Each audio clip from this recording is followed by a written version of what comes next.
বিএনপির যে ৩১ দফা আছে সেখানে চতুর্থ পয়েন্টে বলা আছে প্রধানমন্ত্রী, মন্ত্রিপরিষদ, নির্বাহী বিভাগ, আইন বিভাগের মধ্যে ওনারা ভারসাম্য প্রতিষ্ঠা করবেন। যে একই ব্যক্তি একই সাথে প্রধানমন্ত্রী, সংসদ নেতা এবং একটা রাজনৈতিক দলের প্রধান থাকতে পারবেন না। সুতরাং বিএনপিরও এটার সাথে একমত হওয়া উচিত।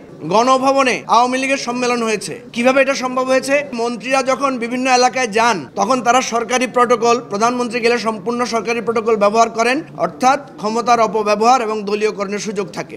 যথাশীঘ্র সম্ভব ওনারা একটা খসড়া উপস্থাপন করেন, কারণ আমাদের যত আলোচনা হয়েছে এই খসড়াটা উপস্থাপন করলে আমরা বুঝতে পারবো কোনটার সাথে আমরা বেশিরভাগ একমত হয়েছি, কথার সাথে কারো দ্বিমত আছে। তো আমরা এই অনুরোধটা ওনাদেরকে জানিয়েছি, 1 নাম্বার। 2 নাম্বার কথা হচ্ছে আজকে যে 2টা বিষয়ে আলোচনা হয়েছে, প্রথম বিষয়টা হচ্ছে প্রধানমন্ত্রী একাধিক দায়িত্বে থাকতে পারবেন কিনা। আমরা সেখানে উল্লেখ করেছি বিএনপির যে 31 দফা আছে সেখানে চতুর্থ পয়েন্টে বলা আছে প্রধানমন্ত্রী, মন্ত্রিপরিষদ, নির্বাহী বিভাগ, আইন বিভাগের মধ্যে ওনারা ভারসাম্য প্রতিষ্ঠা করবেন। আমরা মনে করি আজকে যে প্রস্তাবটা আনা হয়েছে যে একই ব্যক্তি একই সাথে প্রধানমন্ত্রী, সংসদ নেতা এবং একটা রাজনৈতিক দলের প্রধান থাকতে পারবেন না, এটারই একটা ফলশ্রুতি, এটারই একটা ব্যাখ্যা। সুতরাং বিএনপিরও এটার সাথে একমত হওয়া উচিত। এই আহ্বান আমরা জানিয়েছি এবং আমরা মনে করি এটা হলে আমাদের এখানে যেটা হয়েছে, গণভবনে আওয়ামী লীগের সম্মেলন হয়েছে, কিভাবে এটা সম্ভব হয়েছে?